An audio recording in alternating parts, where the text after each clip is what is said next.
안녕하세요. 올랜도 킴입니다. 오늘은 13F 공시들이 나오고 있는데 드래켄 밀리가 어떤 것들을 샀는지 그다음 선수들은 어떤 종목들을 매집하는지 거기에 대해서 한번 알아보겠습니다. 자, 먼저 13F 공시에 대해서 한번 알아보겠습니다. 이 미국의 정권 거래인 SEC 있죠. 그러니까 운용자산이 1억 달러 이상인 기관 투자가들에게 의무적으로 제출하게 하는 분기별의 보유자산의 목록 보고서다 이렇게 보면 되겠습니다. 그래서 1억 달러 이상이 운용하는 사람들이 SEC에다 제출해야 되는 그런 지금 이제 보고서다 이렇게 보면 되겠죠. 그래서 버크셔 해스웨이라든지 레이 달리오 이런 블랙스톤 등에서 대표적인 운영사들이 다 포함되고 있다.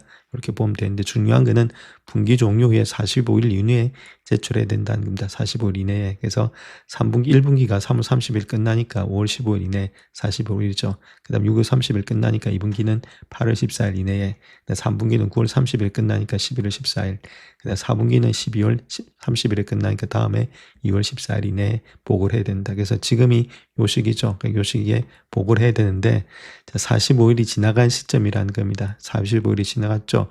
6월 30일 기준이었으니까 그게 45일 동안 어떻게 되는지 알 수가 없다는 겁니다. 자, 그런데 중요한 거는 장기 투자하는 사람들은 45일이 돼도 변한 게 없는데, 자, 단기 투자와 시타델 이런 애들은 뭐 왔다 갔다 하니까 필요가 없다는 거겠죠. 그래서 이런 거는 보실 때는 장기 투자하는 그런 헤지펀드 그런 것들 중심으로 우리가 보셔야 된다. 그래야 포트폴리오를 제대로 담고 있는 거를 알 수가 있다. 이렇게 말씀드립니다. 자, 버크셔 해스웨이는 알파벳을 주요 보유 종목 중에서 3위로 끌어올리면서 델타항공, 주택 관련 투자 비중을 확대했다 이렇게 밝히고 있고, 그레그 알벳 CEO가 이끄는 버크셔 해스웨이는 6월 말 기준으로서 1억 600만 주의 알파벳 주식을 보유하고 있다. 그래서 379억 달러 정도에 달하는 금액이 되고 있다 이렇게 말하고 있죠. 그래서 2분기에 알파벳 주식 보유량이 83%가 급증하면서 버크셔 해스웨이가 보유한 미국의 상장 주식 중에서 시가총액 기준으로는 애플과 아메리칸 익스프레스에 이어서 세 번째로 큰 비중을 차지하게 되었다.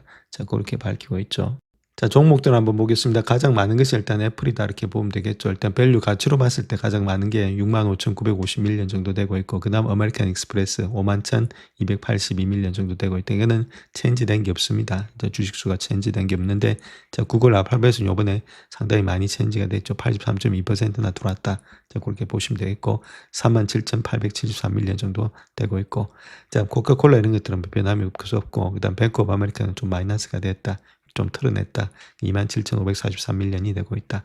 그 다음 쉐브로엔지, 옥시덴탈, 그 다음 처브라든지 무디스, 그 다음 크래프트 케인지 이런 것들은 거의 다 변함이 없었다. 요즘 길을 이렇게 갖고 가고 있는데, 가장 많이 갔던 것은 이제 알파벳이었다. 이렇게 보면 되겠죠. 그래서 3위로서 엄청나게 들어왔다. 자, 그렇게 보시면 되겠습니다. 자, 그 다음 또 많이 늘렸던 종목들을 한번 보겠습니다. 아까 말씀드렸던 델타가 지금 이제 한 44%가 늘렸다. 이렇게 보면 되고, 레나 있죠. 건축. 아까 말씀드렸던 거, 이게 보통주하고 비주, 이런 것들도 많이 늘렸습니다. 25%, 29%니까. 자, 그 다음 메이스 이런 것들이 한 140% 많이 늘렸고, 뉴욕타임즈도 한 3.65% 늘렸다. 자, 그렇게 보시면 되겠죠. 자, 버크셔 해스웨이 같은 경우는 버핏이 과거에 선호했던 항공산업에 대한 투자를 갖다 상당 부분 확대해 나갔다 이렇게 말하고 있고, 델타 항공 지분은 분기 동안에 44% 증가해서 6월 말 기준에서 5,730만 주 54억 달러 규모가 되고 있다 이렇게 말하고 있습니다. 그래서 지금 이제 팬데믹 초기에 항공주를 매각한 후에 최근에는 델타 항공이 다시금 투자하기 시작했다. 자, 기름값을 뭐 좀 좋게 보고 있다 이렇게 보면 되겠죠.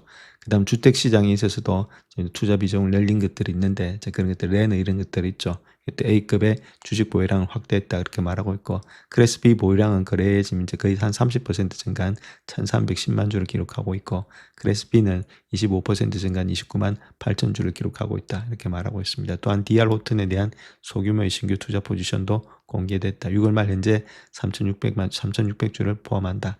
이렇게 이야기를 하고 있습니다. 그래서 이런 걸로 봤을 때는 이제 주택 시장이라든지 아니면 지금 이제 항공 이런 것들이 좋아진다는 말은 결론적으로 경기가 나쁘진 않을 것으로 예측이 되고 있다. 자, 그렇게 보면 되겠죠.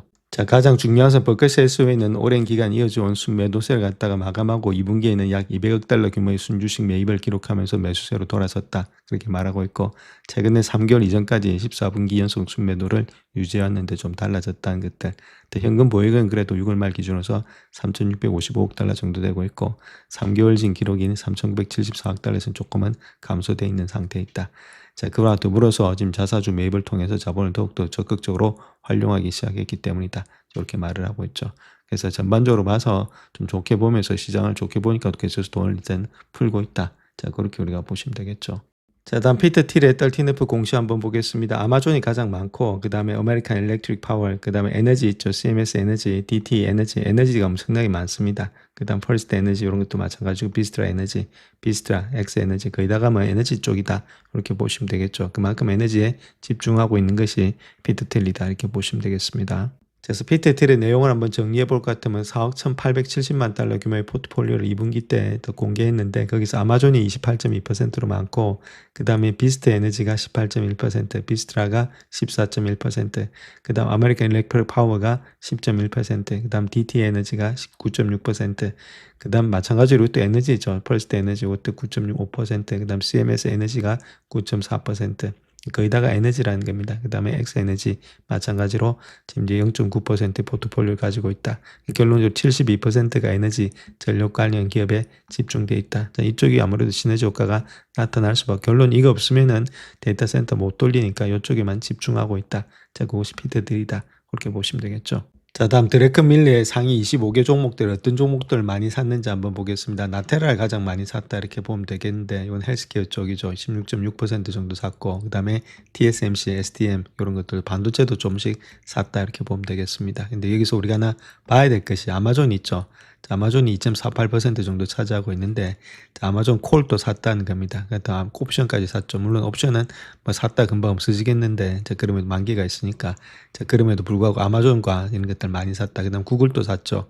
자, 구글, 아마존 이런 것들은 다른 업체들, 즉 말해서 13F 공시한 애들이 계속해서 들고 있는 종목들이죠. 그러니까 이런 것도 우리가 들고 가시면 좋겠고, 아마존도 신고가를 내면서 달리고 있는 그런 모양이 있다. 이렇게 보면 되겠죠. 그래서 얘들이 사고 나서부터 주가가 많이 올랐던 것이 아마존, 뭐 구글 이런 것들도 좀 올랐지 않았나. 자, 그렇게 보여주고 있습니다. 그래서 이런 것들, FX에 이런 것들, 박스 뉴스 이런 것들은 이제 월드컵 특수로 했기 때문에 좀 없어지지 않았나 그렇게 생각이 들고 있고 그래서 우리가 체킹해 봐야 될 것은 지금 이제 TSMC 자 그다음 아마존이라든지 구글 이런 것들 한번 체킹해 봐야 될 때다 이렇게 말씀드립니다. 자 그에 반해서 샌디스크는 좀 팔았다 이렇게 보시면 되겠죠. 드래크밀리는 샌디스크는 좀 팔았습니다. 자 반면에 스파이 있죠. S&P 500은 이제 또 콜로 보고 있다. 좋게 보고 있다는 건 시장은 상당히 좋게 보고 있는 모습에 있다. 자 그렇게 우리가 보시면 되겠습니다. 자, 레오폴드가 이끌고 있는 이제 시츄에이셔널 어웨어니스의 관련 서류 제출 내역 자체가 시타델의 포트폴리오를 강제 매각하기 전에 AI 관련 투자가 예고되고 있었음을 보여주고 있는데 어떤 투자를 했는지 우리가 알 수가 있겠죠. 그래서 대충 알고 있는데 좀 더 깊이 있게 한번 살펴보겠습니다. 자, 레오폴드 아셈블린의 최근 규제 당국에 제출된 서류에 따르게 되면 시츄에이셔널 어웨어니스는 7월에 시장에서 가장 큰 타격을 입은 인공지능 관련 주식들을 대량으로 매입한 것으로 나타나고 있는데 6월 말 기준으로서 공개한 상위 5개 주식 종목을 본다면 샌디스크, 마이크론 테크놀로지, 볼륨 에너지, 대만 반도체, TSMC, 그 다음에 네비우스다. 이렇게 보면 되겠죠. 자, 근데 이 5개 종목 모두 다 다음 달에 AI 거래가 갑자기 반전되면서 큰 타격을 입었다. 자, 이로 인해서 펀드는 파산 직전까지 몰리면서 상장 주식의 포트폴리오 상당 부분을 시타델에게 매각해야 됐다. 이렇게 말하고 있죠.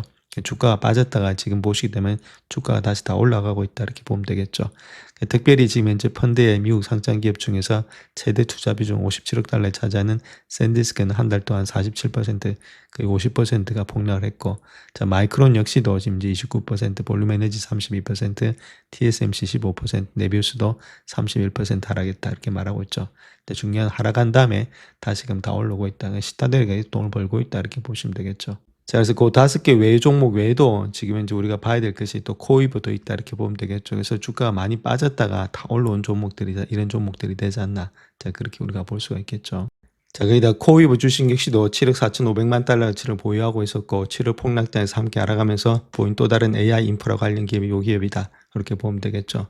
또한 시츄에이셔널 어웨어니스 같은 경우는 월스트리트에서 가장 인기 있는 거래 중에 하나를 중심 전략으로 세웠는데 AI 품에 필요한 그 메모리 칩, 데이터 센터 전력, 기타 인프라를 제공하는 것으로 예상되는 기업의 지분을 확보하는 동시에 야센브레네가 AI 자체로 인해서 혼란이 취약하다고 생각됐던 소프트웨어 기본의 지분은 공매도하는 것이었다. 그러니까 이것들이 올라오고 이것들이 내려가니까 뭐 견디지 못했다. 그 이야기를 하고 있죠. 그래서 월스트리트저널은 6월에서 7월 하락세 이전까지 상황인 시펀드가 출시한 이후에 1000% 가까이 넘는 수익률을 기록했다. 그렇게 이야기를 하고 있죠.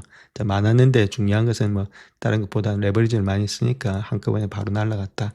그렇게 보시면 되겠습니다. 자, 올해 초에 정점을 찍을 때는 한 450억 달러 규모의 자산을 보유했는데, 자, 그런데 갑작스러운 하락세, 포트폴리오의 다른 부분에서 발생한 손실, 자, 그런 것을 통해서 레버리지 사용으로 인해서 유동성이 빠뜨려졌다. 그렇게 말하고 있고, 7월 30일까지 SK 하이닉스와 같이 큰 타격을 입은 종목들을 포함해서 레버리지 주식 투자를 매각해야 되는 그런 상황에 놓였다. 그렇게 말을 하고 있죠. 그래서 코이브는 캔기르핀의 시타델에 할인된 가격으로 매각되었고, 이로 인해서 펀드 자산은 100억 달러로 줄어들었다. 이제 100억으로 다시금 시작을 해야 되는 그런 입장에 있다.